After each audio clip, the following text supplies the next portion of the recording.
నాడు ప్రతిపక్షంలో ఉన్నప్పుడు కరెంటు బిల్ చూస్తే షాక్ కొడుతుందని సామాన్యుడు నడ్డి విరుస్తున్నారని గగ్గోలు పెట్టారు. బాదుడే బాదుడు అంటూ వీధి వీధిన దండోరా వేశారు. సీన్ కట్ చేస్తే అధికారంలోకి వచ్చాక అదే సామాన్యుడి నెత్తిన విద్యుత్ భారాల పిడుగు వేస్తున్నారు. తప్పు గత ప్రభుత్వానిదే కావచ్చు, కానీ శిక్ష మాత్రం సామాన్య ప్రజలకేనా? Welcome to C7 TV channel. Andhra Pradesh లో ఇప్పుడు కరెంటు ఛార్జీల మంట మొదలైంది. గత ప్రభుత్వం చేసిన తప్పుల వల్ల, PPAల విషయంలో జరిగిన లోపాల వల్లే ఇప్పుడు సర్దుబాటు ఛార్జీల పేరుతో మోపాల్సి వస్తుందని ముఖ్యమంత్రి చంద్రబాబు నాయుడు గారు చెప్తున్నారు. అయితే కారణం ఏదైనా జేబు ఖాళీ అవుతున్నది మాత్రం సగటు మధ్యతరగతి ప్రజలకే.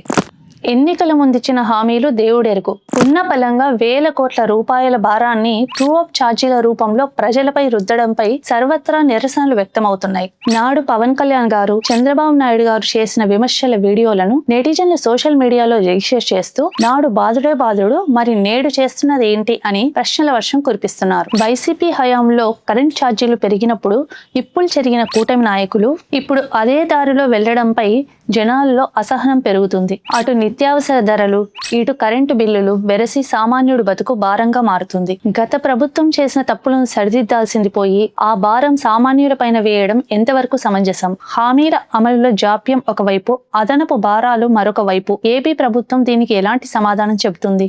అధికారంలో ఉన్నప్పుడు ఒక మాట, లేనప్పుడు ఒక మాట. దీన్నే రాజకీయం అంటారా? ప్రజల ఆవేదనను ప్రభుత్వం ఇప్పటికైనా గుర్తిస్తుందా? ఇలాంటి మరిన్ని పొలిటికల్ అప్డేట్స్ కోసం చూస్తూనే ఉండండి C7 TV ఛానల్.